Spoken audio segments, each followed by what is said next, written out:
it happens to be 5 minutes before the bottom of the hour. It's going to be 4:30 in 5 minutes, so I thought I'd tell you what I'm up to here. We're using the buy at the market orders right now, chasing a little more, just adding actually to a position on dollar yen because I think I could easily make 7 to 14 pips right here. And so um, somebody made a comment about they put in a grid and they breakout traded. Now I don't know when people say that. I get this. I get the feeling that what they mean is they put in uh, like a breakout system, possibly of they're gonna buy if it goes up 5 pips, 10, 15, 20. So you're kind of getting stopped in, and I've seen these trades that do work out because the market just keeps going and it just picks up another stupid confirmation trade. Like right now, if I was to stream buy stops on the dollar yen as it's cranking up here, we got 3 minutes to the bottom of the hour, and if they punch through the top of this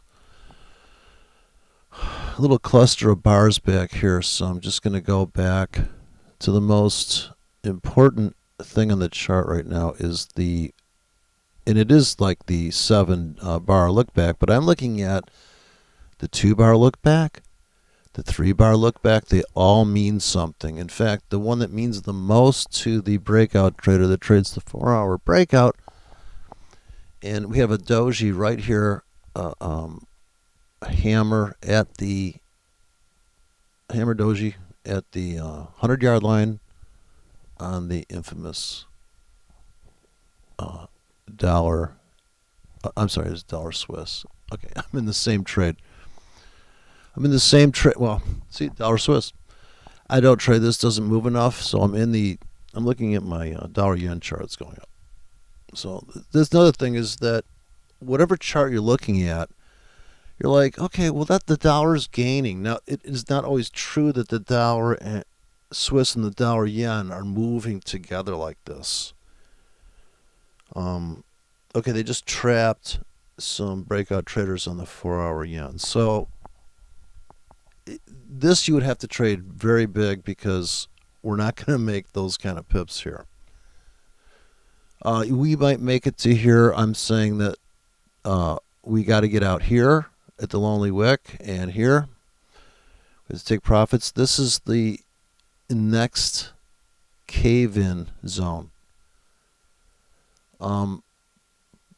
The sell stops here. If you're going to sell here, you did not get filled. So when you say things like, well, if I put a sell stop here on the 5, imagine this is 5 pips, and I'm actually adding to it. This is the Ryan Brown robot. Looks like what it's doing is, and there was this other guy in Germany that was doing this where you just pile into this. Okay, that's great until it reverses, and if you're in very heavy during this reversal, you're going to get clobbered.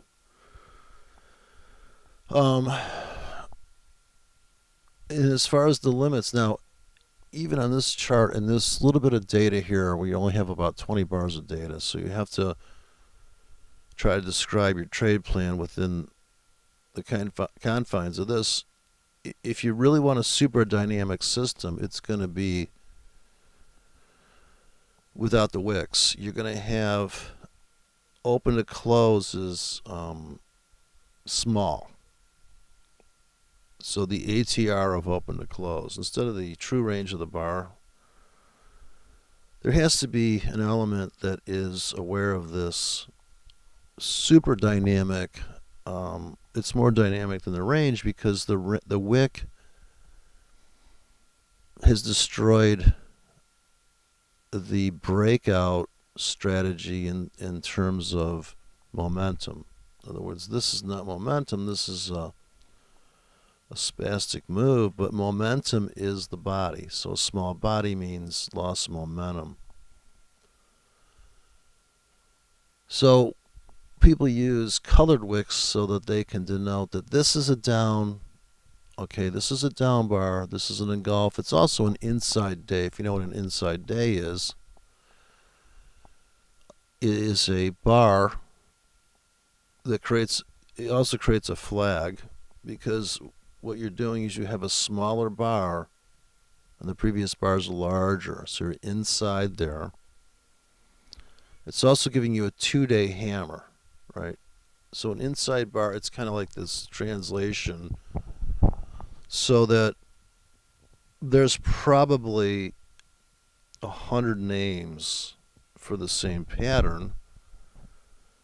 And when I heard bear flag and bull flag, I thought, well, where's. And then somebody said, well, this is the flag pole. This is the flag. Now, here it is.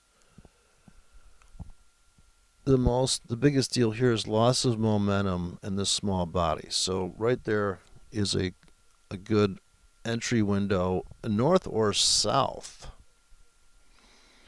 Also, getting in and hedge at the market is different, and that's what you would use on a gravestone, a dragonfly, a hammer, spinning top, small body. Now, the trade plan has to be calibrated to the size of the body and the spread of the instrument you're trading. It's also a timing, it's a market timing trade. You're waiting for the end of 4 hours. So we've got the bottom of the hours come and gone.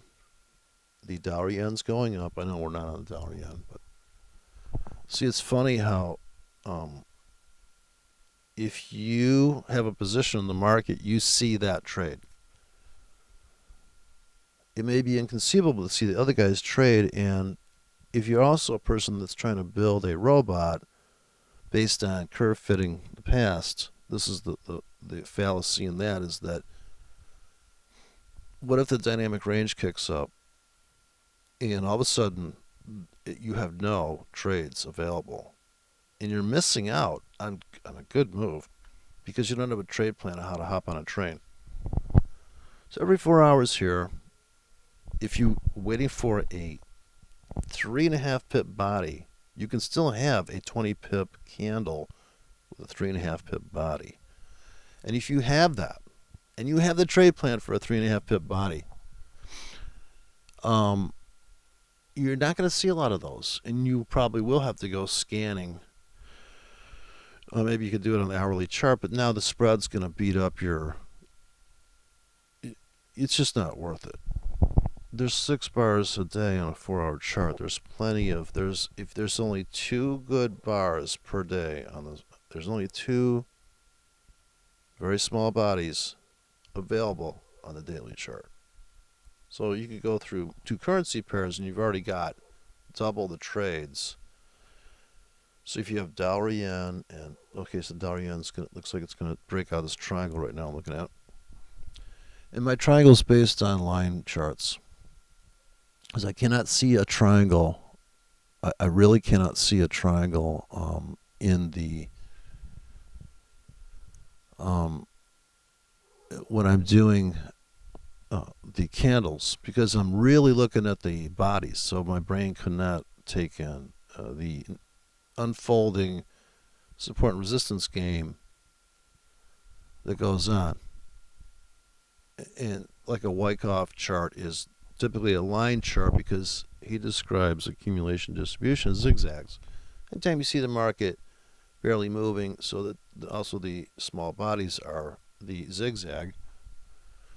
Typically, and if it goes flat line, like the line chart goes flat, which it rarely does, you've got quite a series of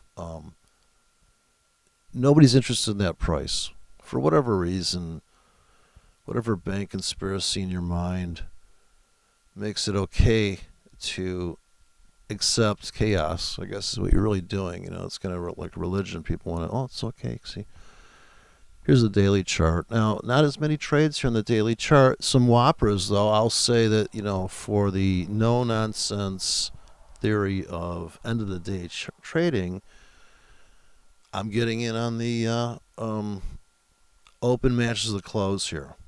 So you only have this entry, and you're really going to ignore the wick. You're looking for this situation. So here's a trade. Here's a trade. A small body trade here, but isn't it funny how this, after it popped up and actually triggered and made these people correct about the direction from the breakout of the weeklies, they go, oh, you think I'm trapped, huh? I'm very bullish. Don't you know it's going up, you dumb shit? And we can see the daily chart. Can't you see it's going down, dumb shit? But what if this is a drifty pullback? Right? The dollar's drifting back. And you're either going to go here or we're going to give yourself a 50 pip scenario. When you executed the doji, body open to close, you get a trade here, you get a trade here. I don't know if you can be any more clear than that. Now, if you backtest that trade plan, I'll bet it does pretty good. The problem is, I don't know what the indicate. You'd have to have where the candle changes color. This is what it would look like on the chart. You wouldn't have anything below you. You could run stuff below you if you know what you're looking at. So if you understand how your indicator works, you're actually using it as a tool of momentum to reveal, like you would if you were putting metal filings on top of a piece of paper with a magnet underneath. You can't see the fucking magnet, but you can see the outline. But you realize that it's not the real object. It's a derivative. It's a filtered version. Like you ever mix music and you just go for pure reverb, no original. Your indicator's a reverberation. Now you might say, I like a dark verb, I like a bright verb. Okay, that's just a matter of taste. You know, if this ATR 14 period, I'm assuming, is the ultimate, okay, never go into first gear at 100 miles an hour idea. Of course, your training's going to lock you out. You're not going to be allowed to take a trade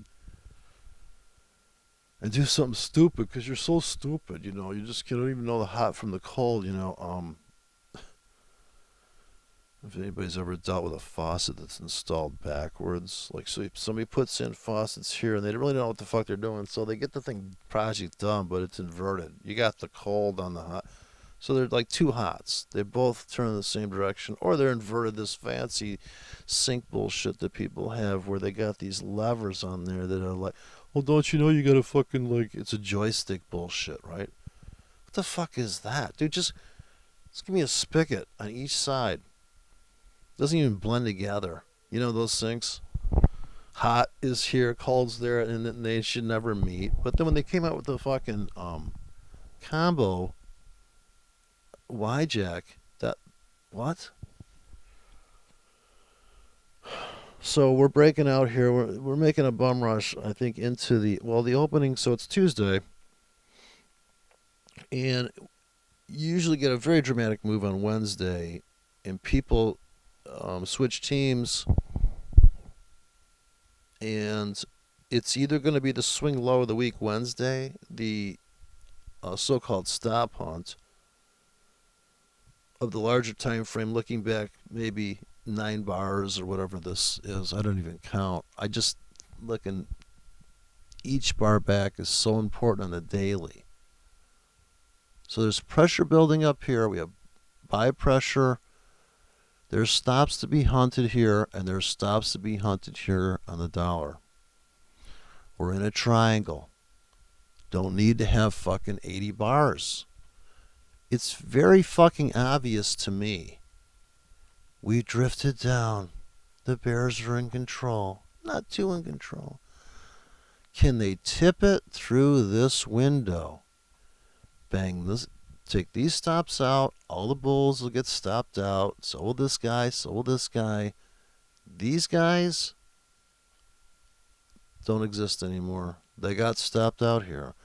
The trailing money management systems that run protection for the bulls, they just got cleaned out. But I buy that. I buy this stop hunt, I buy this one, and I will buy this one.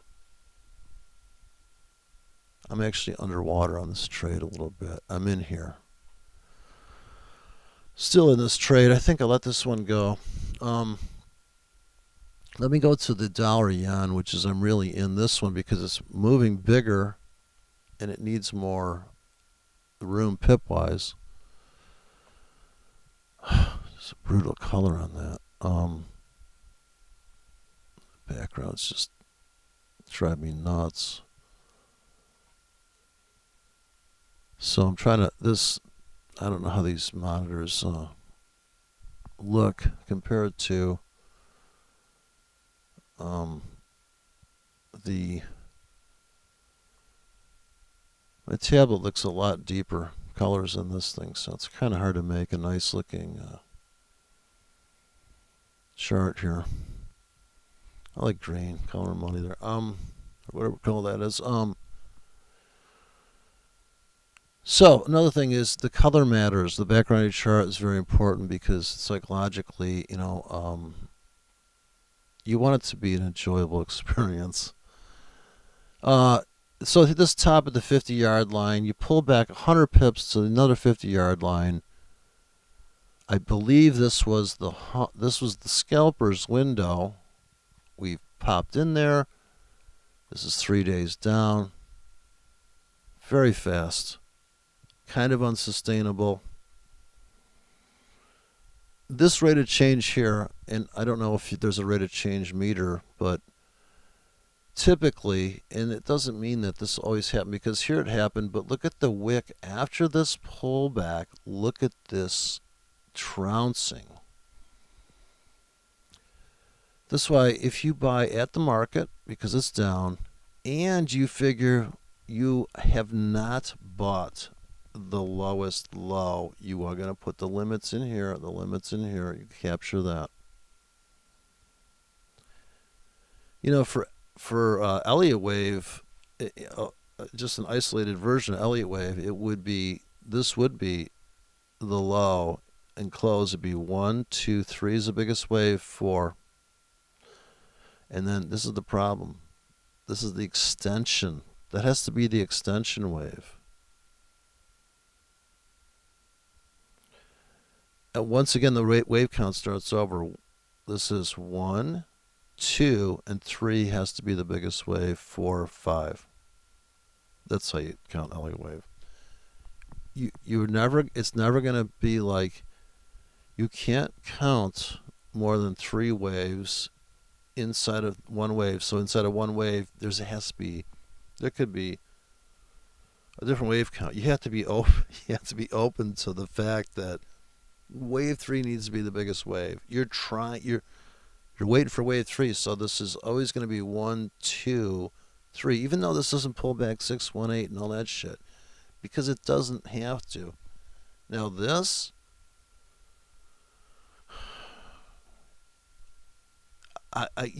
you have to literally change your whole idea that if this is wave 3, the biggest wave, this has to be wave C of a down. Okay, this is how, so Elliott wave really is.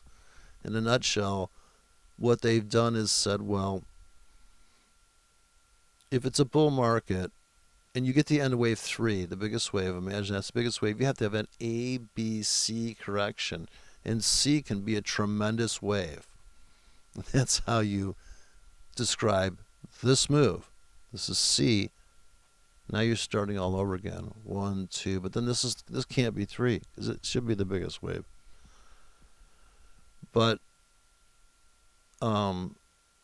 that's why you can make the claim of extensions and corrections, and I think what better describes it, even though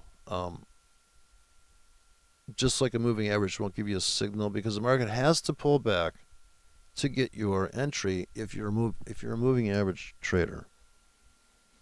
If you're a trend trader and you really do think it's going up or down, you're looking to get in at any kind of pullback as you start to load up. And the martingale aspect is that the last ticket you buy, You have to have enough dry powder so that you can buy 3 times as much as you bought on the first leg of that campaign. Now, you may be risking, a thousand, say, $500 in the end. When you thought, well, this project's only going to cost me $150, but it ended up costing $350, but you're not stopped out. You're like, okay, I got in early. I didn't know she was still on drugs. Then, so at what point are you like, oh, I just want to trade the sweet spot of the whole relationship? Well, you could scalp along the way. The answer there is you scalp along the way. So in the balance between the buys and sells, and I don't know if you can really throw in linear grids like 5, 10, 15, 20. You have to contour. In some respect, you have to give the chart. You have to let that dictate where the most amount of bombs or traps should be laid, and it's always going to be above the most prominent high and below the most prominent low. So anything below here. Now you do have the bulls that rode this move from this round number. This is I get your ABC correction here. And it's a bull, so you think you want to get in on the 1, 2, 3 pullback. You're just trying to count price balls, really.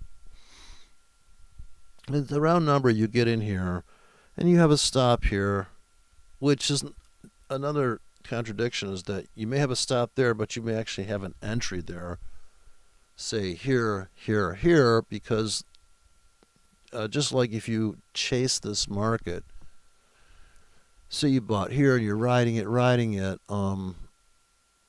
they stop you out here. So anybody that got in here, the trailing stop bot comes in and manages every fucking day it cancel replays.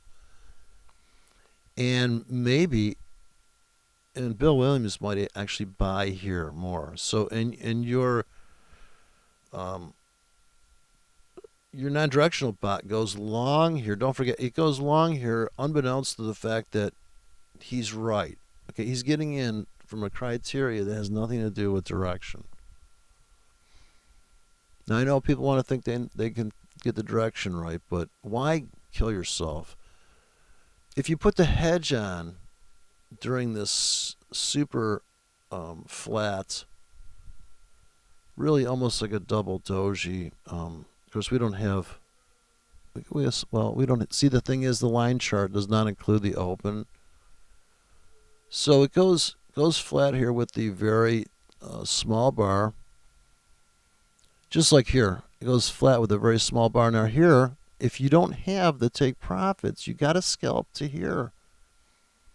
That's the daily chart, by the way. You got to scalp to here. This plunge here, but here's where it's complicated. I guess people would say, well, fucking pick a direction. You really can't, because the people that make money on this setup,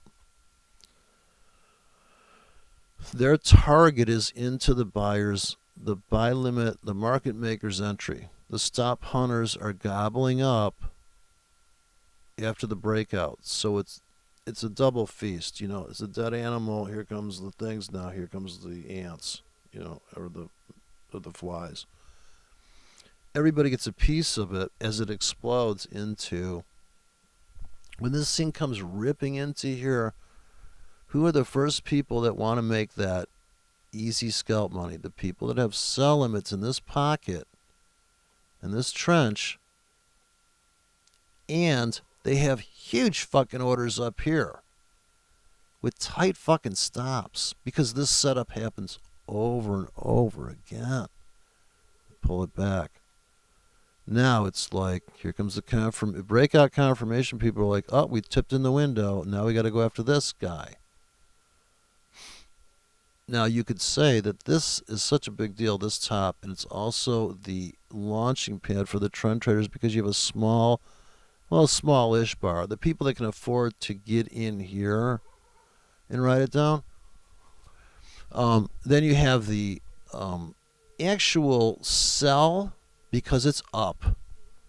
You know, you're not going to get diversions here. You're not going to get a chance for that trade on the daily. You're going to just have to fucking sell this because the first time you get a sell signal if you're trading pullbacks.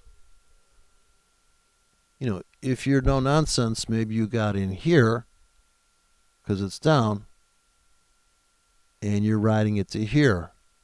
I'm not saying that he's not making money on that one instance because your algo said it's down, got confirmation. He sells here.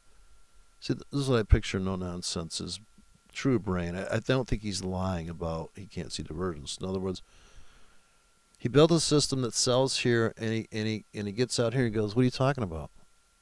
It's fucking beautiful. But the other guy in Discord said, that's cool, but you're missing all of this. All these stupid ass trades. And here is why it's so difficult, because this little baby vacuum here is so subtle that this pullback here, if you're the market maker, limit entry, stop hunt guy, you're stop hunting the guy that bought this fucking hammer on confirmation, and you're also going to stop hunt the guy that bought this pullback and he ran a trailing stop because he thought it was going to keep on going, but it doesn't. It's for one more pullback. Right now, we just stop. Okay, so here's the moment of truth. We have 8 minutes to the top of the hour, and what's going to happen here is we got to take out, I'm going to go to the half-hour chart. We got to take out this this high here. Now, we've trapped the breakout traders on the 4-hour chart here.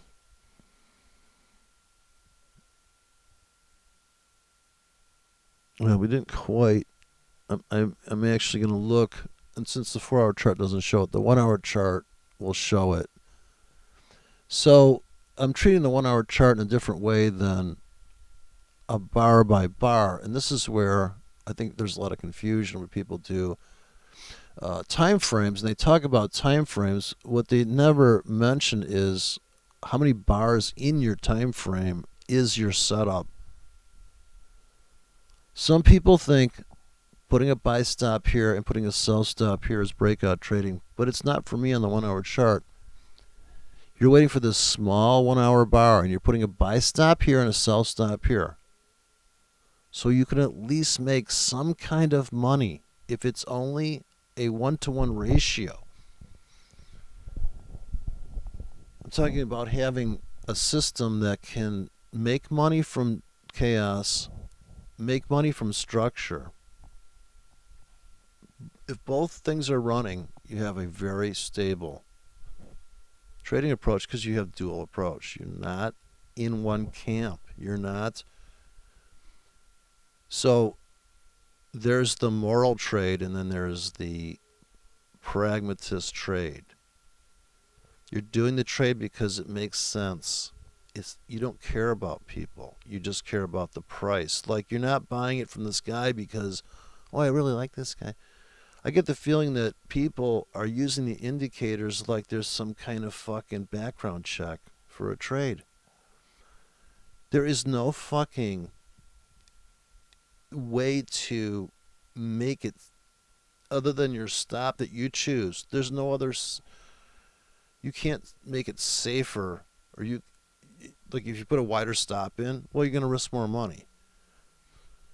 So you say, oh, I this trade, and oh, I've really dialed this in. I've studied the markets, and I'm really going to. The more you know you don't know, hopefully, and you realize that there's nothing you can do to control the market, and thinking that you know where it's going to go and how it's going to, like, if you hammer a nail purposely crooked, there's no telling how many times it's going to take to fold it over.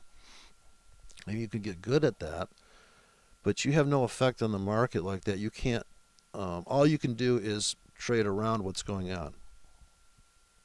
So you're kind of like the police at the Woodstock 99. You're just trying to keep the fires to a minimum. And how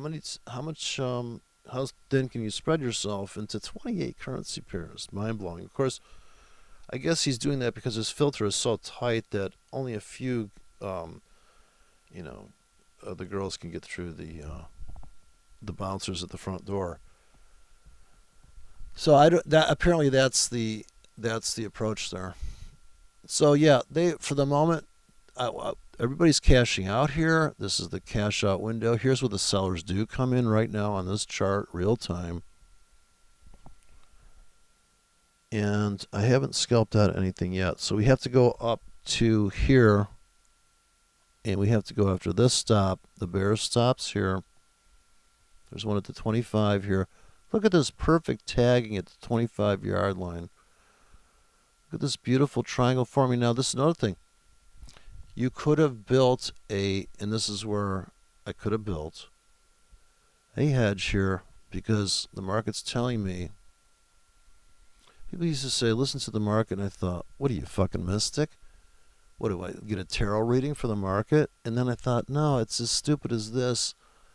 The market goes sideways, and you're like, huh, it's going sideways, but actually, what is the pip window of this sideways? My God, it's only like 8 pips of just 10 pips of like just meandering.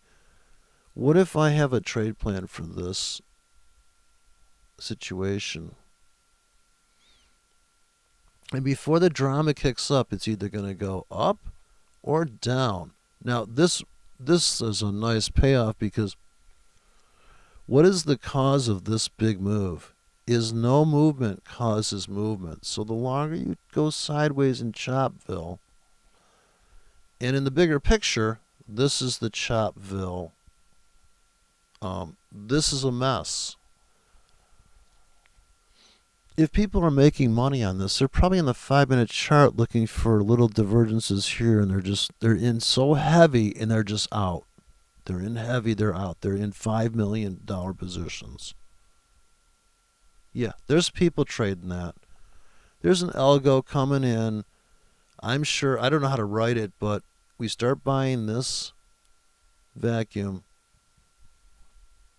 1 hour chart, and I'm doing that. I'm not, in other words, I'm just placing buy limits in. I don't have a robot that can look at that, but I can see that. I can see this is low volatility for 2 hours. We break out.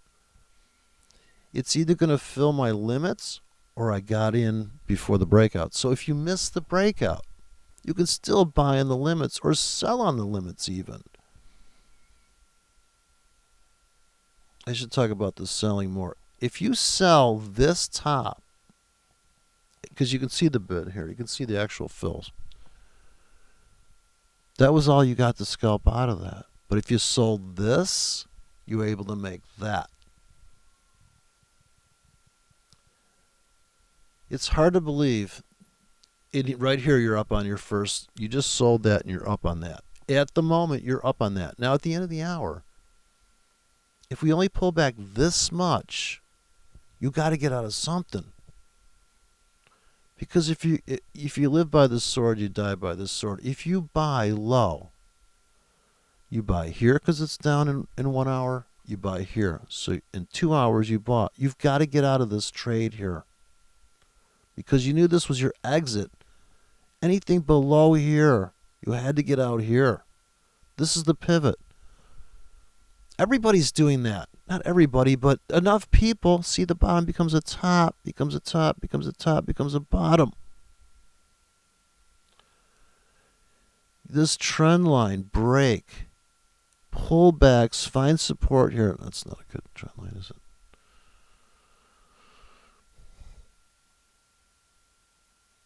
I got the wrong angle on my mouse here. This trend line break, and all this is also a line of volatility decay, right, causing this cone shape. Then another break of trend line. So if you're anticipating the break of the trend line on close, You want to get in here before it breaks. Put one on. Put a anti-confirmation order in, for God's sakes. This confirmation, yeah, you could do confirmation trading, sure. Why not take advantage of your gut feeling, or just you're going, dude, like, really? Also, this is a bottom. How do you know? Because when it comes up here, you have an established bottom written in stone. You don't need an indicator for this.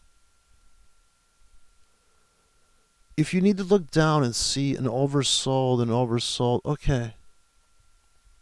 If you like it like that, go for it. But it means you got to buy here. You got to buy here. It's oversold. Here it's a bottom, becomes a top. That's a structure issue. On the clock structure at the end of the hour. Okay, so now it's 5 o'clock in the morning. I think we're going up. Now I have a kind of a, if we close here in the next hour, we have to get in at the market on a hedge. So small bodies would be hedge at the market, tight stop, or hedge where, the market goes up 1.5 pips, 2.5 pips, 3.5 pips. It's getting in on these stops. Now, how long does that stop last is the other super critical thing. If it lasts 15 minutes or more, 15 minutes is like the smallest you can write. And you have a 15-minute, a half hour, 1 hour, 2 hour, 3 hour, 4 hour, 6 hour, 8 hour, 12 hour. You have those available. Then you have dailies. Depending how much money you have in the account, you can kind of be a little bit, I'll have a burger and fries. You can load up. Give me a buy stop there. Give me a buy limit kind of shallow. You can write very elaborate scripts, like you can say buy stop 2 pips above, a buy limit 2 pips below, a buy limit 4 pips below with a stop at 12, hit a button. But you don't want to hit that button more than once, because you just defeated the purpose of the sizing you chose. You can't just keep hitting that button. You're going to have to wait at least 5 seconds. If the market's vibrating up and down, if you wait 5 seconds, then you just put in a buy stop. That's, if it goes up a little bit, now you kind of like, oof, I'm kind of chasing, kind of getting a bad fill on that top one, but the idea of a trailing limit seems very appealing at that point. It's a Goldilocks thing, so you're not trying to build a holy grail. You're trying to contour how to ride a bull real time. Now, this bull is not your typical 8-second ride. This may go for 80 seconds. You got to have some type of schemes to extract money from from what's going on. So here, I would just let this play out. And I'm hoping in my dream is that we're going to take out this. I'll be cashing out. These are all predefined exits. These are all the take profits already built into this thing. I'm getting out on these green lines. You can barely see it. The entry is the aqua.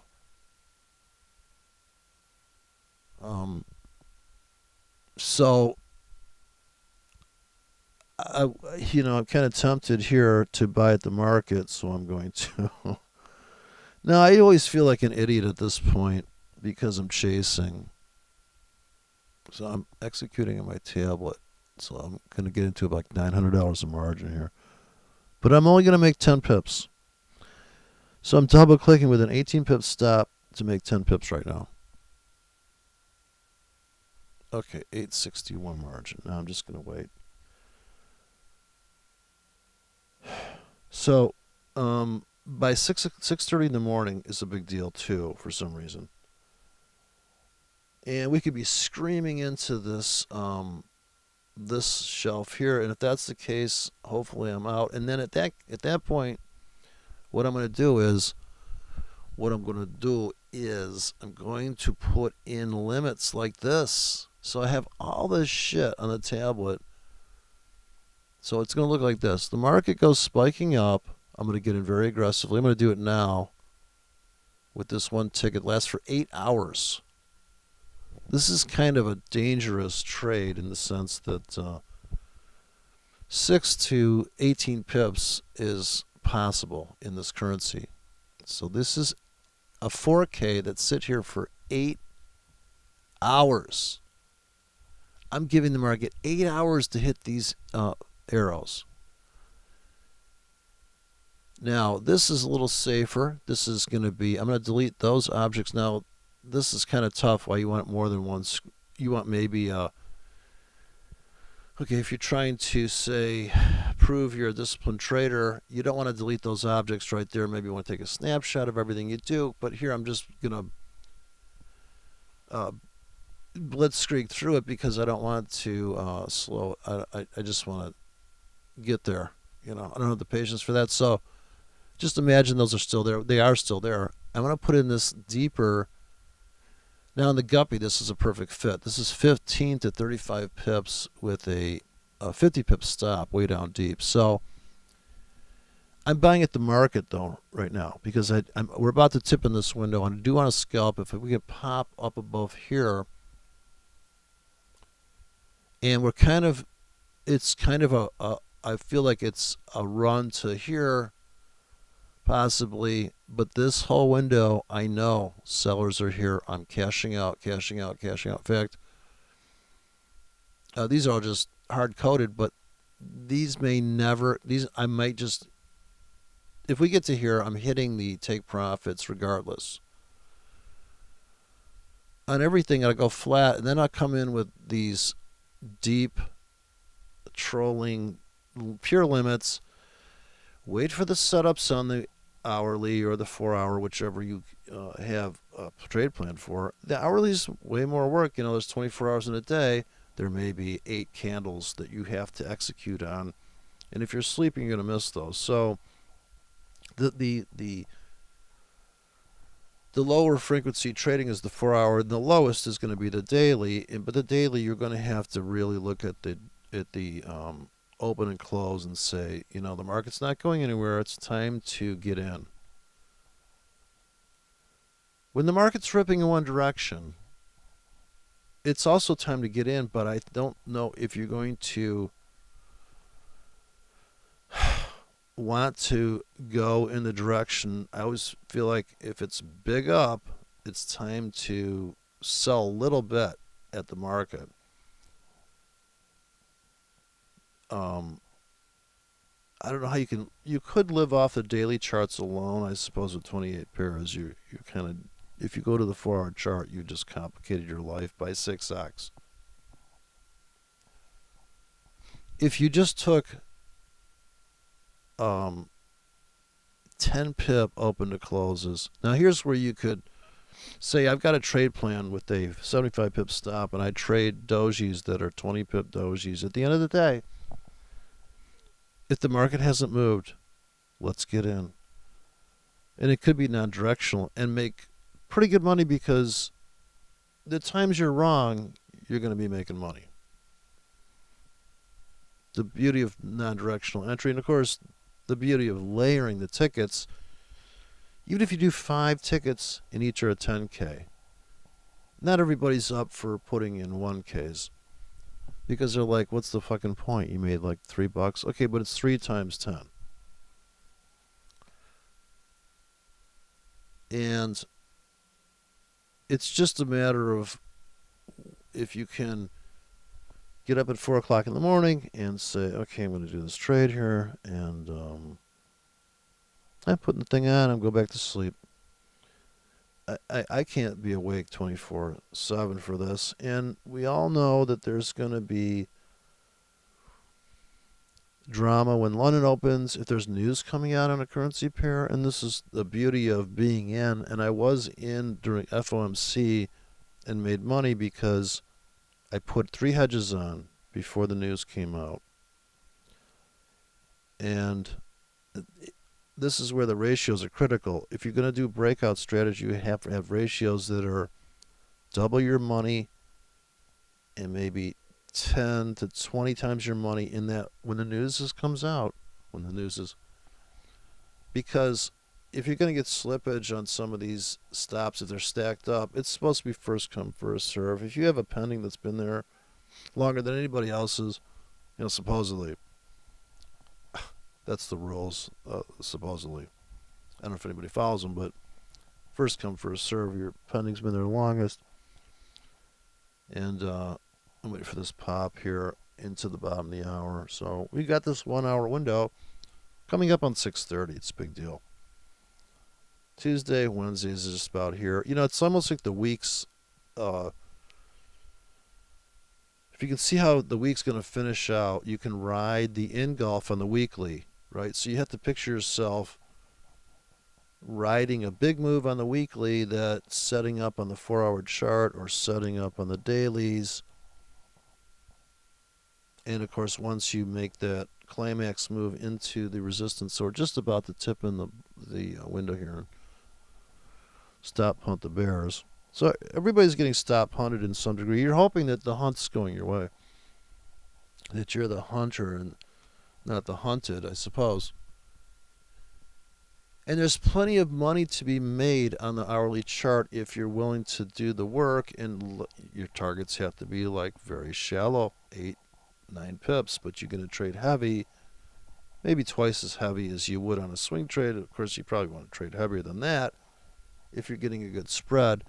And if you've written trade plans where you can just pull the trigger, I don't feel much stress pulling the trigger at the market and like adding 20K, just going click, click, click, click, and then choosing, okay, I'm going to get out at 14 pips profit, 10, 38 pips. I have a risk 25 to make 25 now. All these things, okay, we just tipped into the window. We just took out the highs on the 4-hour chart. So we just made a new 4-hour high. We're breaking out. If you go to the 4-hour chart, the pip range of the 4-hour bar is going to be, well, this is a nice small one. You have two small bodies. So we also know the breakout algos are in on this one. They're making money. So you should be able to see these people's trades and how they're making money. Okay, I keep hitting the wrong button there. This is this inside bar. See, this is a smaller bar than the bar previously, so it's technically an inside bar. It's also a hammer doji, small body. So the trades for the small body 4-hour chart is like here. You're building this hedge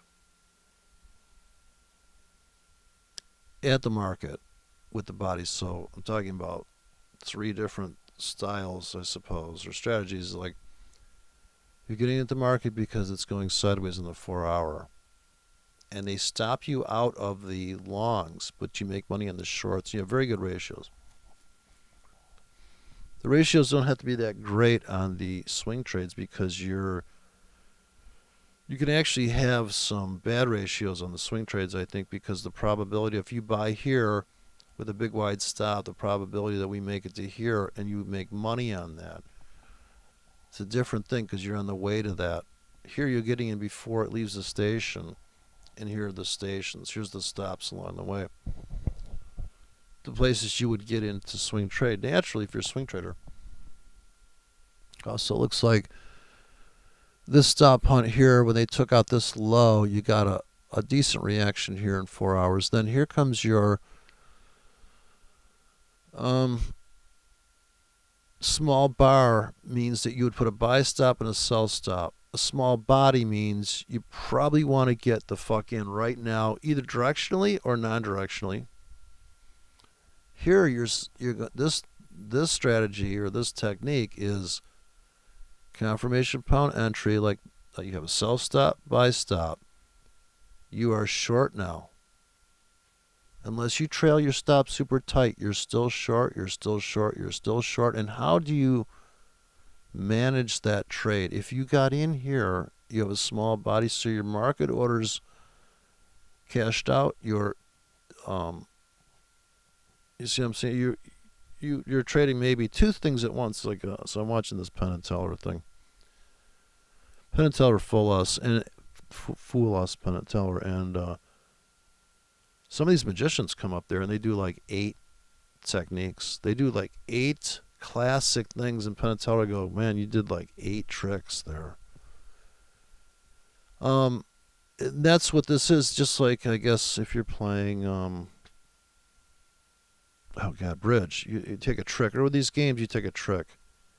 I always thought that was something else, but you take a trick, and that's, and you kind of just like mop it up there, and like this, when this starts to come after this vacuum, right, you kind of want to get in before that drama. Sure, you could get in. No nonsense is getting in here and he's saying, I got out here, what are you talking about? But when you realize that this is a signal, and this is a signal, it's a signal that calls up a specific trade plan.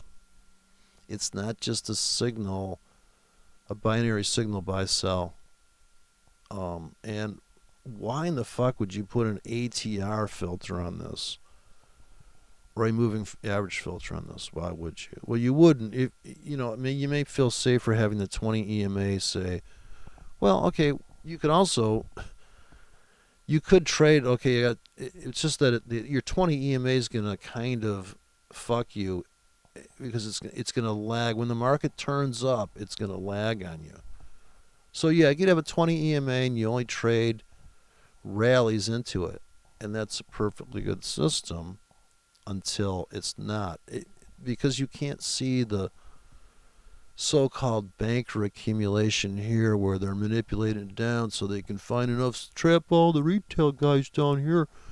Oh, you thought it was going down? We'll let you in for a little bit, but then we're going to reverse it on you. I mean, that's just insane. If that's what you need to make money, believe that that's what's going on there. And I guess I just don't think bankers are sitting behind the banking window with the big cigar in their mouth. I just don't think that's happening, but I don't know. Could be wrong. So, yeah, I'm long. And then here, I'm going to be cashing out. So, when I'm sleeping, I'll be getting out there. Okay, now we got... Okay, so the daily charts, now the weekly looks really great. It's a perfect phone call. Okay, let me go to the weekly. I gotta delete these objects now. Oh, jeez, okay. I'm gonna delete my arrows that I entered on. I don't know if I said before that this ZZ PSY here is close all profitable per symbol. So if you're on a symbol, but I don't want to do that. So you gotta be careful. That's why I have it at the bottom here. You don't want to get out of stuff, and sometimes you'll get out of things. With all this automation, it's easy to shoot yourself in the foot. I think what's going on here in the dollar yen is we're about to crush into this window here. So this is the weekly chart, and so this is the big view, and this pullback here, and then we have these small body open to close there, and then we got, this is the contest. Can we take this out, or are we going to take out this? And I think that this pullback here, we already took out the weekly here, so we stop hunted the weekly guys. They've been taken out. That's the first lower low. So big boy buys here. He doesn't care about the wick. Here comes the money managements. Run trailing stop, trailing stop, trailing stop. They are now in a winning trade. Even if they get stopped out here, if they bought here or here, The problem with the breakout move to break even, guys, is that if they have buy stops stacked up here, they just move their stop to break even, to not making any money. You can't do that. You've got to buy these fresh lows here. Buying the new weekly low here made a chunk of money. Okay? The weekly charts, if you are a low frequency trader and you don't want to babysit the fucking drama that causes this setup, you're running against the crowd on the weekly. Sell limits in this window. Now, granted, you wait a long time to get in here. And this is a reversal trade, so warning but the confirmation is the limit fill. It's a different kind of confirmation than the sell stop confirmation in the direction of the price pulse. This is a perfectly valid strategy. You get a doji on the weekly. Holy shit. You had to scalp to here. But if you take profits that are 300 pips, you make 300 pips. So, yeah, and the thing is that the market's telling you, dude, we just dropped in 1 week. You can see right here that you just dropped over 200 pips. If you consider from the open there, take the wick out, you still made 250 pips. And if you let that go for 1 more week, how many weeks can this thing go up and down? Now, here is a nice smooth weekly. And you could say, well, that is the trend. This is the pullback then. Why should it be more complicated than this? If this is the last hurrah, this is wave 3, 4, 5. Slight move here. One more exhaustion move. Now here we come back this way. And we're filling that hole. So that's satisfied.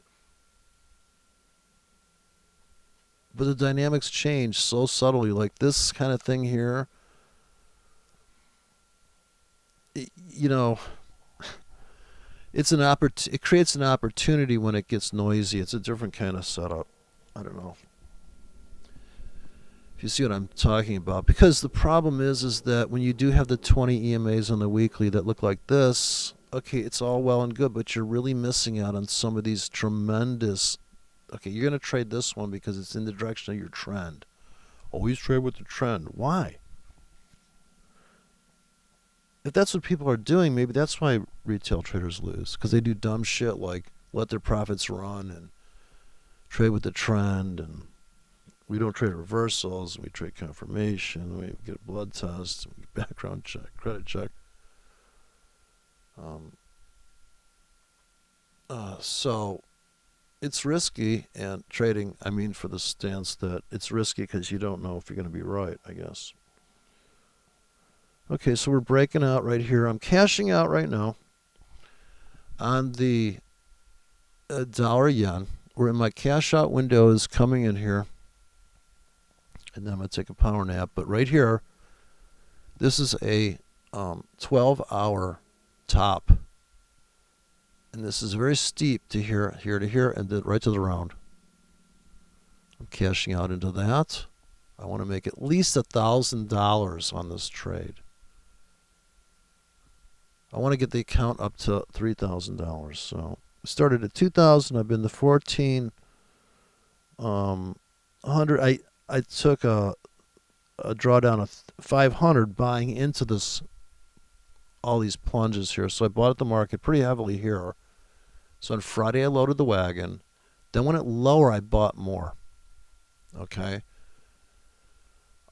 I didn't put on a hedge here. So I could either say, well, I'm going to bite the bullet and swing trade it, and I'll go under in a drawdown, or I'm going to trade for small amounts of high probability where I get in hedges here. You can still do that. You need like a blend. To have a fragile system that relies on one setup would just be Sure, you can get down these initial setups. In fact, the classic it's down like crazy on the 4 hour. I'm just going to buy at the market. I'm going to buy at the market.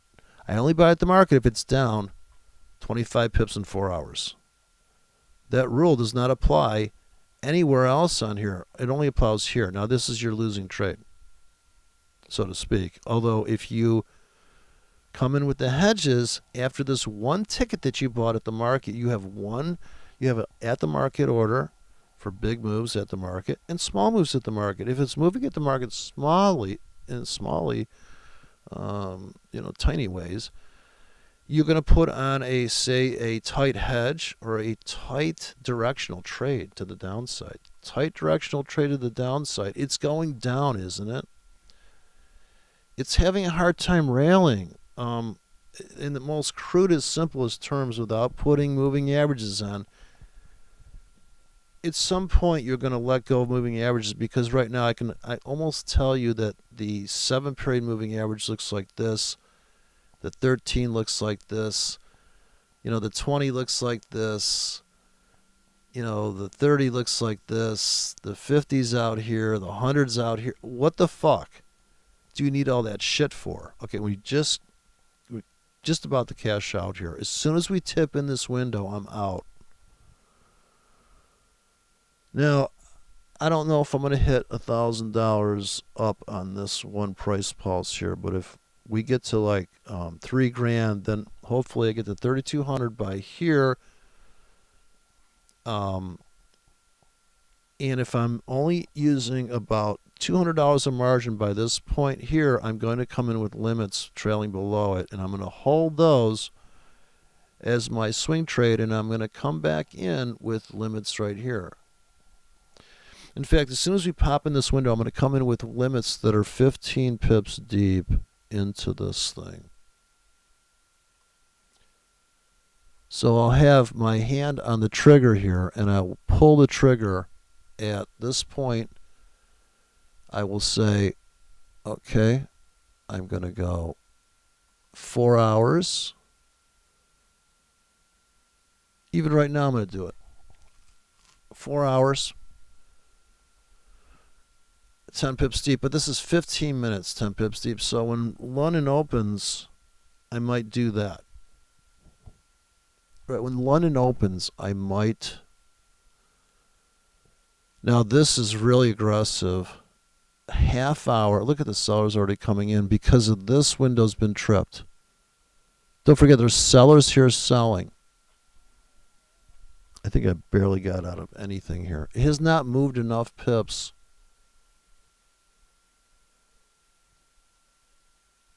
Some of these, now these are the swing trades down here, and these haven't cashed out, but if I say double click,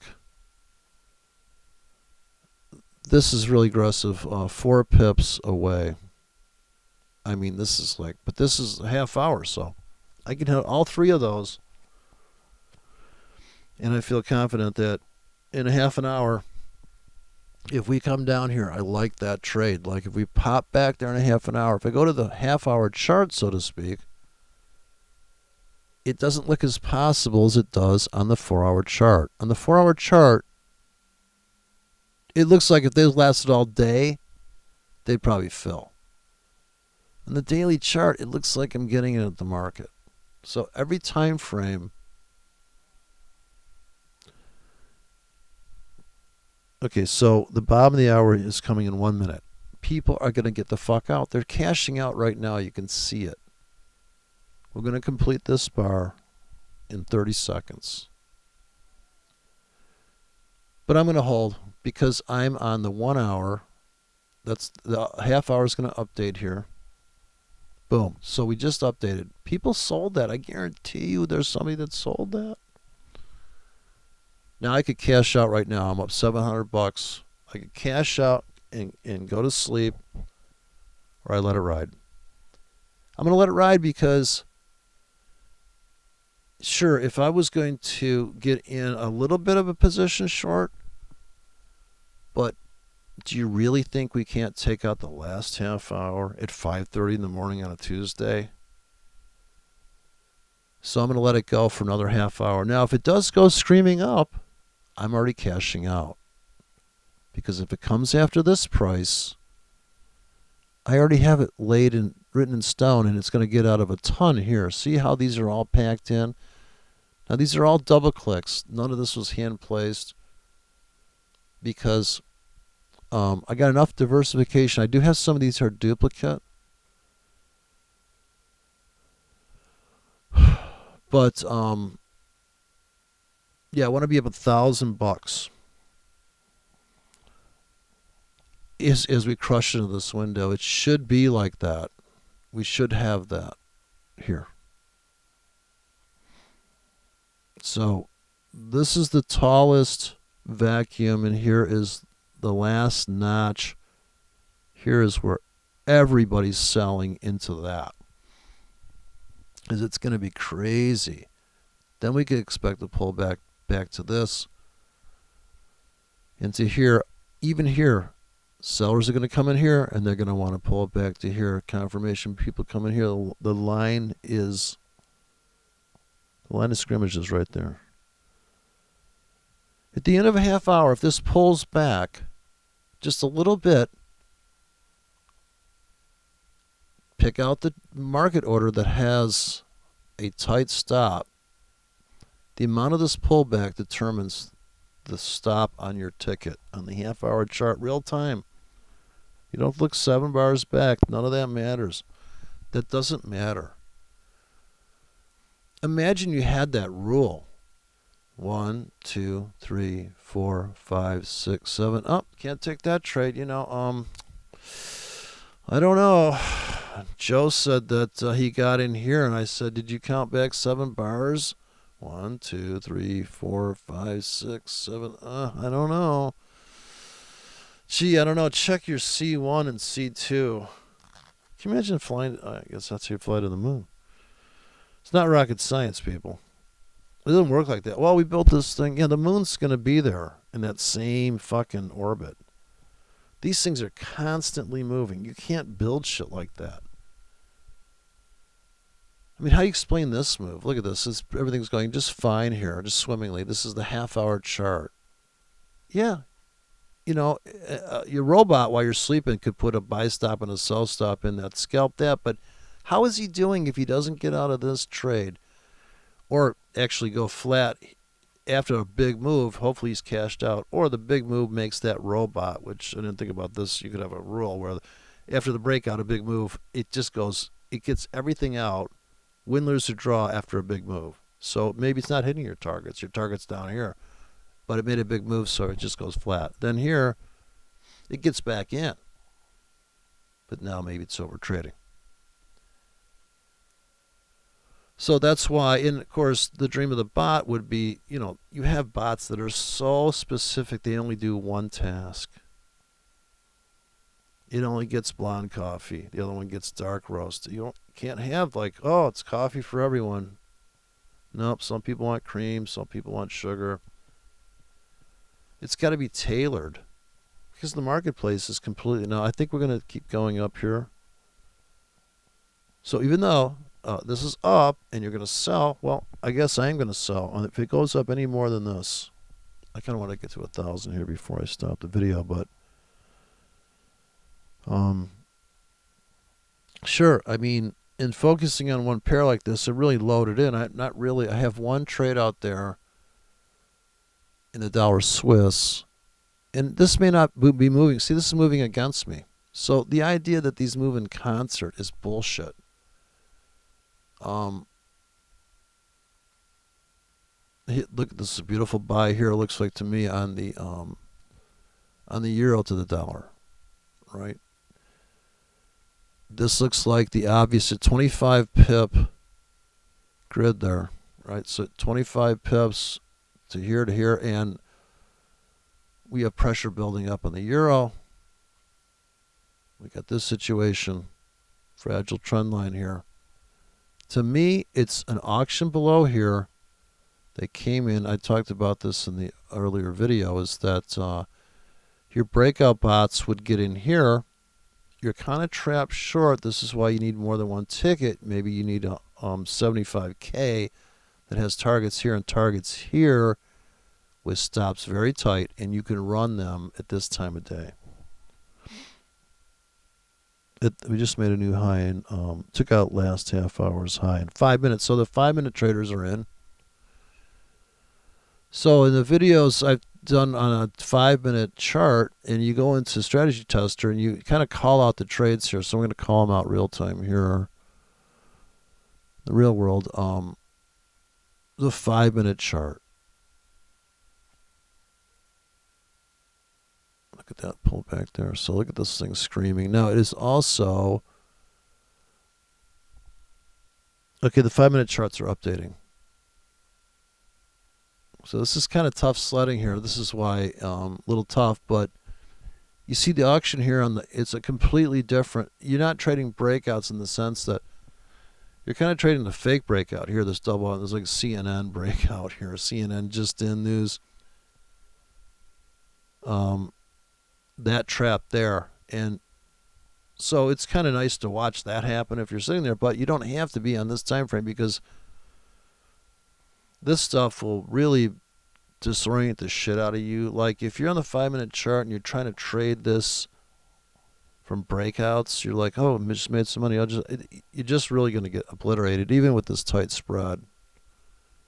Half a pip. Okay, so the half hour is just updated. I'm going to go back to the dollar yen. These are both going up, the euro dollar and the dollar yen right now. Okay, here's a half hour. So you're coming to this window. Now they could both pop into this window. This is a big situation happening here. And on the half hour, you kind of want to get in. Okay, here's your top become a bottom on the half hour. No fills here. It's drifting down. It's drifting down. It's filling that. It kind of filled that a little bit. The 1 hour chart is going to be easier to deal with. So think about 1 hour charts. It's just less. It's just less work. Just clean setups. Here's support becomes resistance. The big pivot at the 25-yard line. You're running super tight stops. You're in super big. This is the most liquid currency pair on the planet. Nice clean break. It's like trading soybeans. There's only one soybean market. So there's only one thing this liquid. Soybeans are more liquid than soybean oil or soybean meal because they're typically not. The bean is the big market there. Oats don't trade. Like you try to scalp oats or something, and you're like, Jesus, really? Like, is this thing even trading? Or even corn? Corn's like Swiss franc. It's barely moving. At least last I looked. Okay, we just took out that high, and now here comes the 15-minute traders. But I'm not going to go. I'm going to go 15-minute chart for a second, but this time frame switching to try to maximize. See how this looks so noisy, so to speak. And you can see the sellers just came in here. Okay. And it's pretty tough to trade the 15-minute chart. You need to be able to go underwater for at least 8 hours for some kind of 4-hour trade, because that's only 2 bars of data. So here's the 4-hour view. A lot easier to trade the 4-hour chart. Here's the British pound breaking out. So I did say I thought this was going to happen earlier. I did a video. But look at how the at the market hedge is the winning strategy here. Who won this round here on the 4-hour chart? I'm cheating on the 4-hour chart. We'll stop hunt there. I don't know if these. I think these cashed out. Maybe I wasn't watching. So maybe that's some of my winnings came from. Maybe $42 there. I think I made off of this pop here. But we all know there's insane sell pressure here. Can the British pound keep storming north? So on the daily charts, was there a signal at the end of the day yesterday? I feel bad for the no-nonsense people that are back testing when they could just step right into the market right now if they had this one simple notion of, wow, it pulled back for 3 days. I think I'll buy and I'll buy. And look, I'm up on the pound. And look at, it isn't an uptrend, technically speaking. And look at the weekly. Wow, look at this thing's going to tip through the window. To me, it looks just like the setup on the yen where you've got this big hole pending, looming. And we've reached the pivot that we're dead in the water. Okay, so I'm cashing out a little bit on this. So I got out of $100 a margin. So even though it says I'm up 720, I'm actually up a little bit more. I'm looking at the equity is 750 above the 2000 where I started the account. Okay, so that's another thing. It's kind of, as you're cashing out, this profit is shrinking even though you're actually banking trades. So you could trade this way. The way McDonald Camp, at broker, you could easily trade this strategy because you've got high leverage and you've got you could trade 1Ks with a pretty decent spread. Now here the spread just got really ugly on the pound. It just went to 2. It just went to 3. It just went to 4. Okay, that's pretty bad. And it's usually tight here. See, it's because the volatility just kicked up. Why is the spread so wide? Because look at, when volume comes in to accommodate it, the spread needs to get, I don't know if there's news coming out here. So there could be news coming out on this currency. Some kind of Brexit nonsense or something, I don't know. So just notice the spread here I'm watching on the upper right hand corner.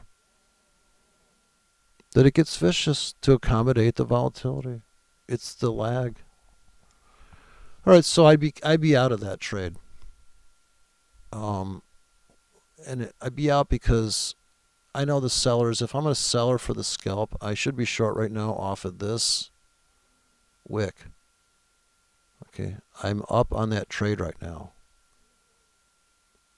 For the scalp to here, and possibly the scalp all the way back to here or here, but I wouldn't count on it.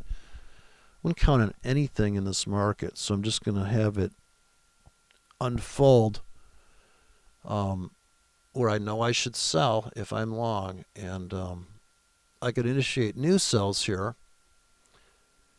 and I'm up on this one for the scalp, but at the top of the hour, so we're like 17 minutes from the top of the hour here. So what's going to happen there, and you really have to trade heavy for this with a very tight stop, and this is the thing, you would have to change your sizing in your stop in this kind of like crazy. Whereas if you're a swing trader, you can kick back and go, okay, it's gonna take 2 days to get filled. It's gonna take 2 days to retrace, or 1 day, or it's not gonna happen. You're gonna get stopped out of that array of tickets in a swing trader scenario. And in the meantime, you can look at the chart every day and say, okay, at the end of the day, I see a setup. The markets. Now the 4-hour chart to me is more money, and it's just obviously better because you're going to have, you're going to make money a little bit quicker, a little bit cleaner, I think. Because here, what are you waiting for? This? I guess this is you're really going to wait for this. This is going to be your ultimate, even non-directional people are like, oh, buy, stop stacking up, whoosh.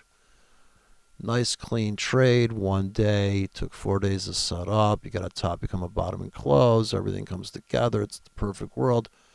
Even the 8-period moving average guys got that one nailed. Okay, so I'm at 737. I feel like getting on, going flat here. So I'm going to take everything off the table now, because we just went into the seller's window. And since I'm going to get out of everything, I'm going to go pretty aggressive on shallow limits now. So this is the other thing, is that we tipped into the window. I said I would get out here. I know there's sellers here, and I see they're not tripping my tickets, and I want to take a nap, so I don't want to babysit this drama. We could shear up into this. So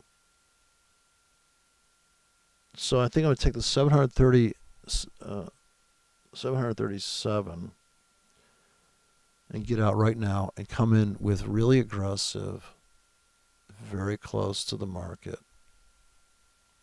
buy limits. No market orders now. So here we go. I'm going to go take all profits. 730 something. Okay, boom. Let's see how fast we can get out of this. I'm still holding on to some other trades, I think.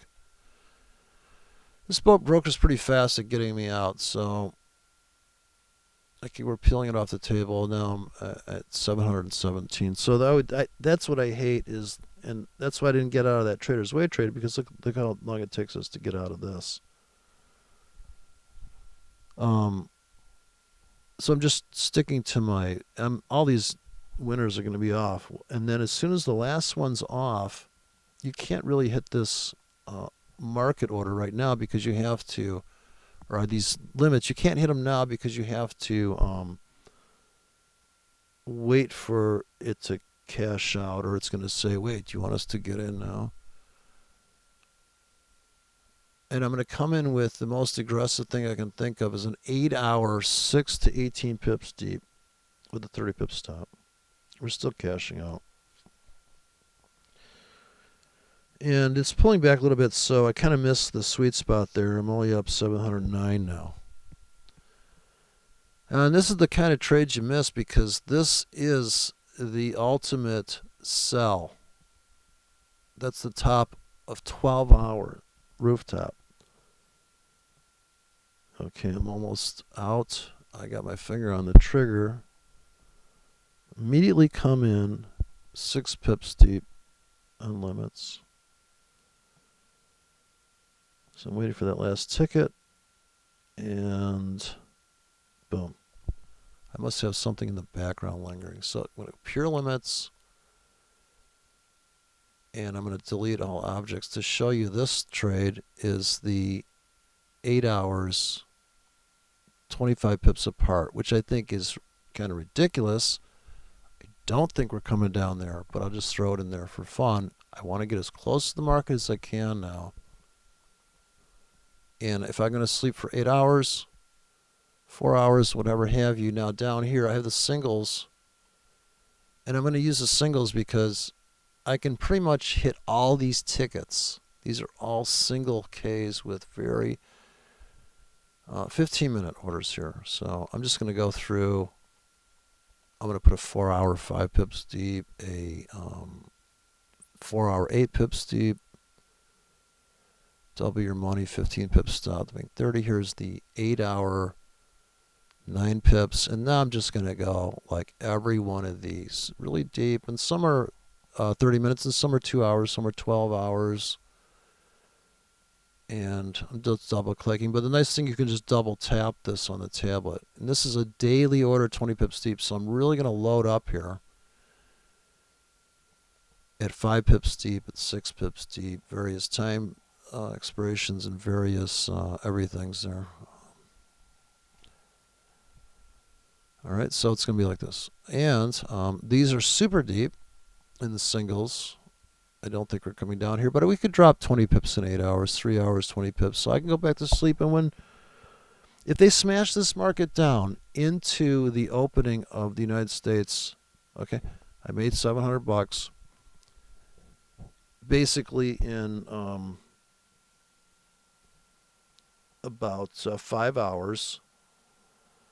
So I'm going flat, and I still have other tickets that are in the market. I think I'm actually long on this, about to get stopped out. Okay, I have stops on this thing.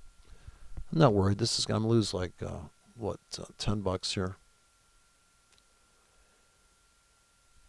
So because I was doing that trade, I'm not in this trade, and I should be in this trade a little bit. So I'm going to put some buy limits in here. Also, what you can do is just put in buy limits like this and just, I'll buy everything on a pullback. Fuck them. I'm not going to chase these fucking markets, dude. I'm over that. Don't chase this shit. Look at those beautiful entries down here. So now these singles is the tamest trading you'll ever do because every click is like whatever it says. You risk $2, here's $2, $3, 40 pips deep with a 33 pip stop to make 24 pips, 12 hours, 40 pips deep. Really? Okay, and there's very few of these down here because these are just giant swing trades. Higher frequency trades and more a pip apart in a very short period of time frame. But once you get down here, if you just wait till the market moves 5 pips, then this is a whole different trade plan because now it's moving along with the market because these are all hard-coded to come in like that on the singles. Here I'm building a 12 in this directory or this folder or this branch here. I want to put in kind of giant swing trades and put it on like harebrained stuff like the guppy and run that in the background. But then again, it's kind of lazy. So we're pulling back in the dollar yen here. So I'm glad that we got out at the at that window. And so now you see, if you compress this enough to see my exit, why I got out there, is that I'm buying so shallow. So I sold here at the rooftops along with the sellers, and I put in super shallow buy limits all the way back down in here so I can just go back to sleep, basically. That's how I do it. Because I'm not going to ride this I'm not going to ride 200.5K, even though I might be right, because why would I just take the money and run? It's so easy to get back in. It's too easy to go like this. Now these are aggressive, 8 hours. So that's why I put this in an 8-hour buy thing. So I'm aware of the fact that when I click this stuff, I got to have enough money in the account for this. Now I do have enough money in the account for this. This is how you build the account. But take that first big win. If it's a $300 win for you and it's a big win, just bank it and sit back. You cannot fucking come back in heavy because that big run's over. You have to keep changing modalities to adapt to the current conditions. Once the storm comes through and refreshes the neighborhood, right? Once the market crashes, it's time to come in and accumulate. If you're riding into the crash, it's a different thing than sitting on the sidelines waiting for it to crash and coming pick up pieces. So selling into the seller's window, I could have shorted into that a little bit.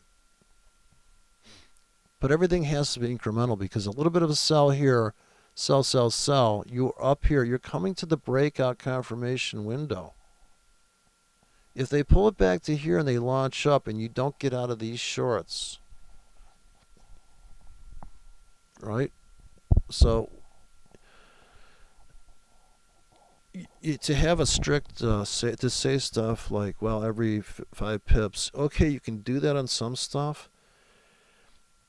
And the way to do that, if you're going to do such a linear thing, then wait 7.5 minutes or 7 hours to do the same array. And this way, it's riding along with the contour of the way the market's actually behaving. At least you're taking a reference from the last piece of data instead of just putting in all week long a 5 pip grid and standing back and going, let's see what happens. Now, that could work, but that's why if the market keeps going and you do not put on hedges or do not trade volatility breakout within the giant filling of that void, that vacuum on your limits, you're going to, and the market just keeps going. Because what if the British pound starts to leave the station on the monthlies and starts to cut into monthlies? there's nothing on earth's going to stop it. I talked about this about 3 years ago in a video where I said, once the Dow Jones, once these markets go into that, people are going to say, oh, it's topping out, it's topping out. Oh, it's the double cross, it's the doubles cross. Nothing matters. It's just literally cutting. Look at the Dow Jones. I mean, that thing cut. My big computer, the power supply died before I had a chance to really see what happened to the DAX, and all those charts are in that computer. And I had a wedge on the DAX, and I was saying the DAX is making new ground. And then I heard on the news that the German economy was not doing good. And I thought, I wonder what the chart looks like, because it looked to me like, wow, that was just going to keep searing in the fresh territory also.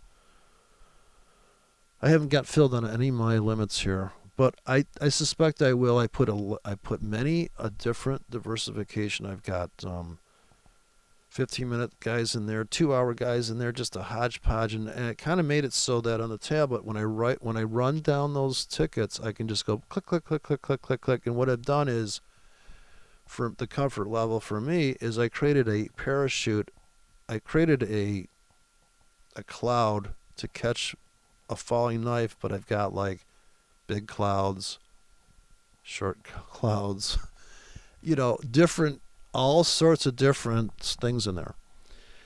And I can't say that I did the math on that. I'm just kind of saying every time I click, I know it's costing me $3. So if I'm up $700, I can afford 300 clicks or 100 clicks. So 100 clicks at $3 a click.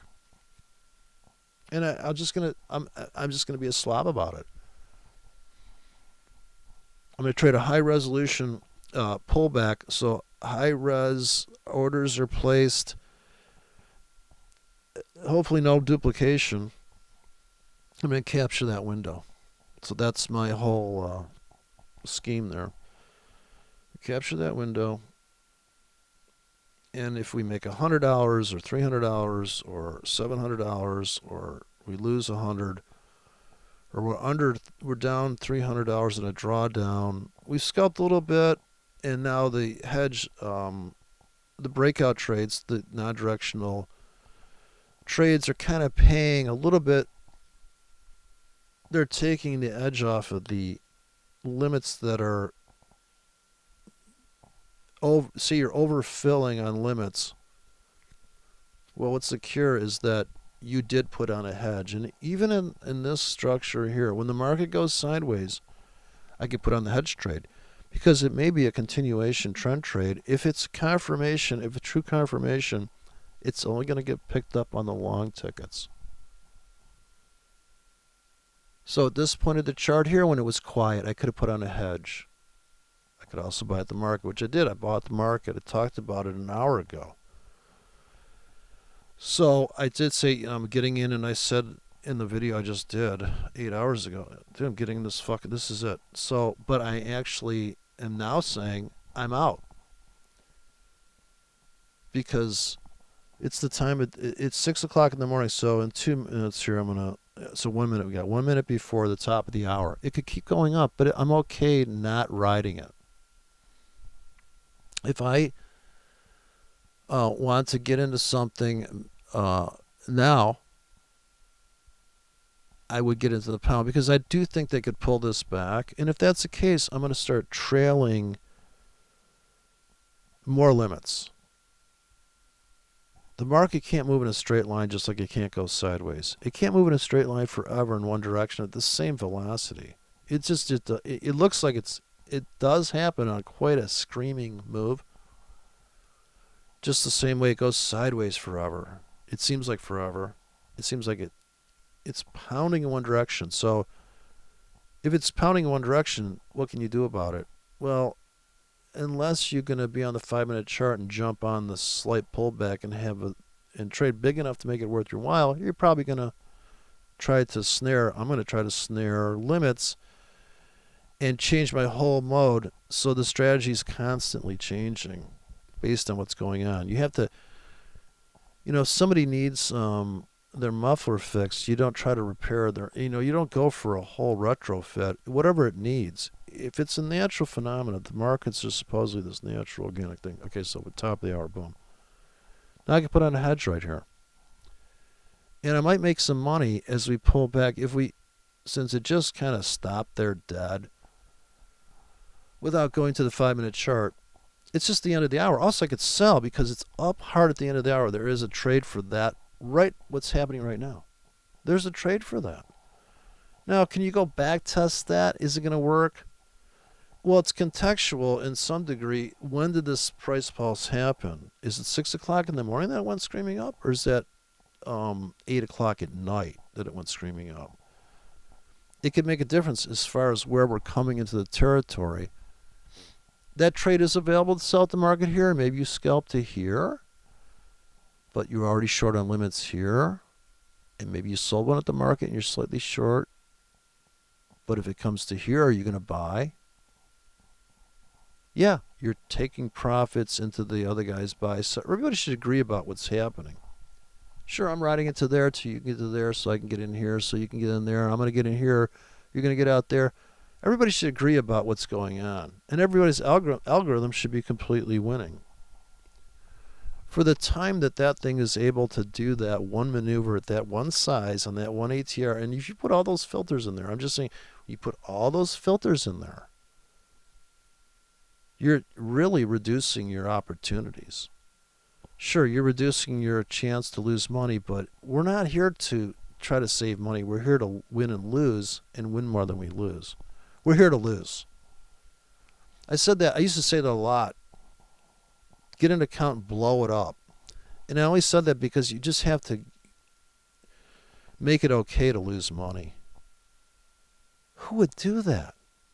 Who drives down the road throwing ones out the window and going, it's all right. I'm okay with this. What the fuck are you doing?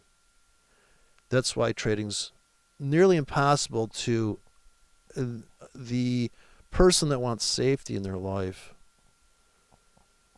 So I don't, the fear, goes pretty deep, and the protection, you're going to die. There's nothing going to stop it.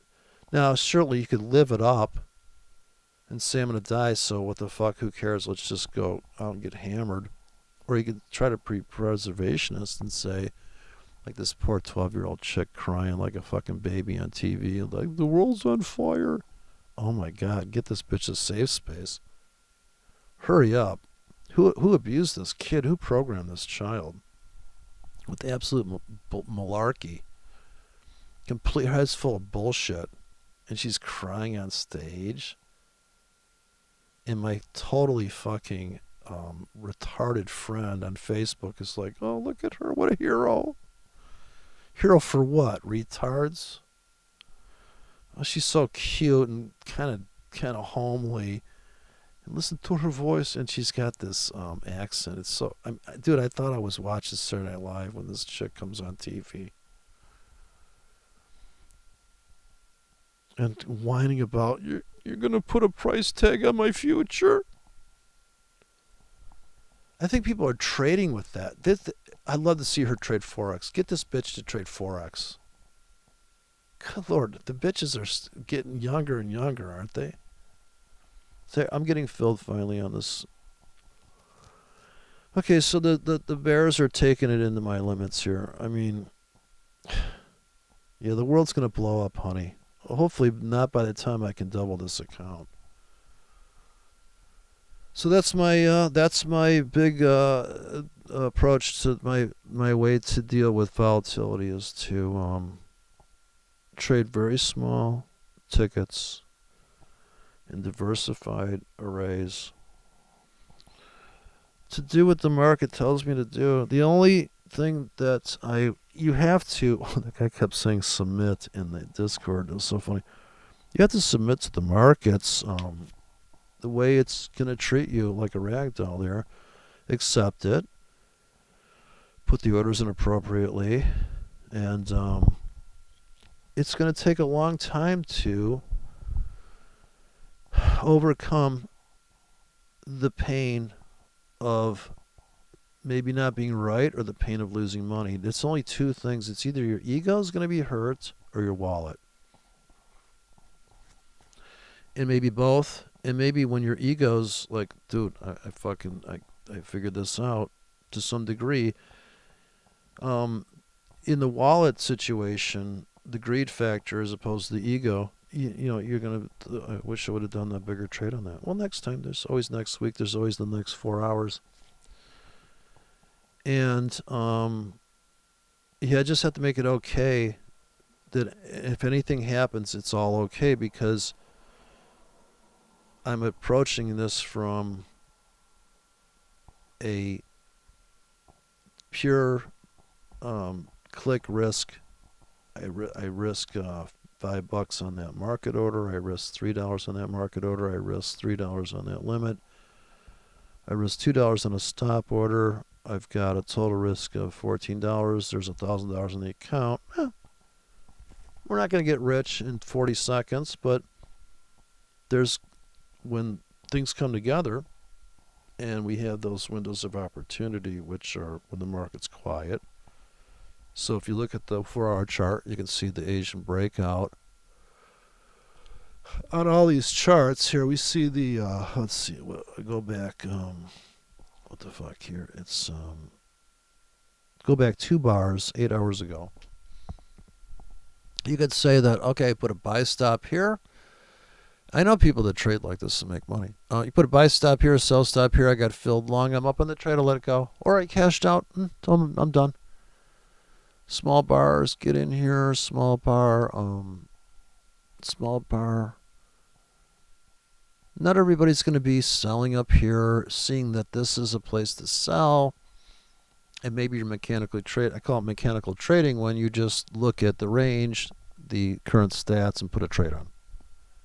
And that's essentially what these no-nonsense people are trying to mechanically trade their indicators.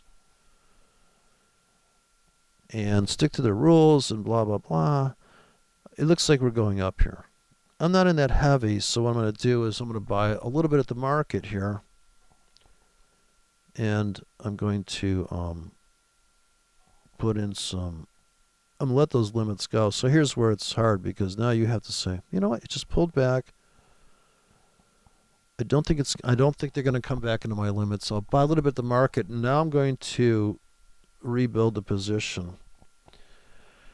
Now I'm at $34 a margin all of a sudden, and I'm in like a 10K, 15K here. I'm going to still let the other orders, because I know I got a 12-hour that's 5 pips deep, and that's has a higher probability of filling than the 1-hour 12 pip deep ticket. But as those 1 hours decay and I see that the market's not selling off, then I'm forced to buy at the market on all the half-hour pullbacks, or maybe the 1-hour pullbacks, and I cannot oversize my limits if I have pendings out there that could possibly fill, because my risk of ruin is going to go up if I start to get excited about, oh God, like I should have stayed in here, I'm going to buy at the market, not letting it come back to my limits. So it's a balance between, okay, every 15 minutes I buy a little bit at the market, just a little bit, very small,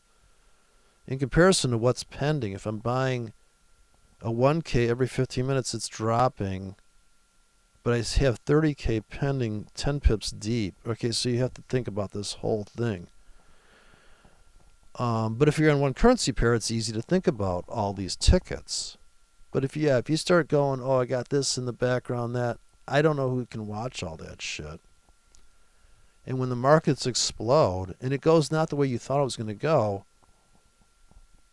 the hedges are going to be the non-directional trades are going to make more money than your directional trades, because you don't know what the fuck's going to go on. Even if you think you know, you don't really know. The accepting that you don't know is, if you write a trade plan for accepting you don't know, then that's a winning strategy for if you don't know. And even if you do know and you're wrong,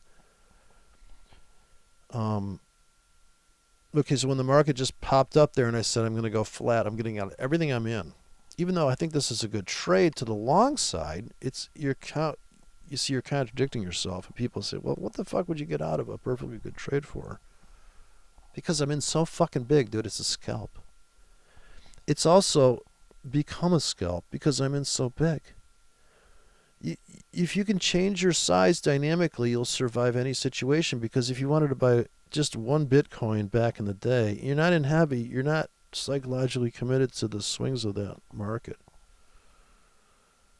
And so here, if I'm going to do the 30 minutes, it's just about gauging, and you're getting in sizes based on what the market is letting you have. If it comes plunging down here in 2 hours, I will get bigger fills because my 1 hours, my 30 minutes, I'm sorry, my 3 hours and my 4 hours and my 6 hours and 8 hour tickets will fill as the market plunges in. See, it's pulling back now. So I got it at the market, so the fear of missing out, I bought a little bit at the market. Also the regret of not staying in. It's not just the fear of missing out. If I buy a little bit at the market every 5 minutes, it pulls back. I'm like, gosh, I should have stayed in that. Since I didn't sell at the top of that, I did sell, but I didn't put on a fresh new sell. And I could have scalps in there. And the people that do have scalps in there, you can see they're getting out right now, right? Every time the market makes a move, somebody's winning and somebody's losing. You should be able to see who just made money from that one strategy technique. Anybody that sold above that is now up on their trade. We knew this existed. How long that lasts? I can tell you right now, at the end of the hour, if we're here like this, I'm buying at the market. If we're down again, I will buy at the market. If we come back to here, I'm getting filled on limits if they still exist in 2 hours. Okay, I am going to catch a falling knife. But to stand in front of this here and put standard lots in like this, with stops like this, they're going to stop you out. But if you're a big boy and you buy standard lots, 1 pip apart with a 1,000 pip stop, you are now up on every trade, okay? Can people not see this? There are people trading like that. But when they're wrong, yes, they're going to blow up, or they're going to lose a considerable. If this thing just keeps tanking and tanking, what's the chance of that? It's not that secretive. To run all those indicators and deny this reality of what's going on in the simplicity of this chart is really just ridiculous. But I see people love indicators. They got idiot gauges on your car, you know. Idiot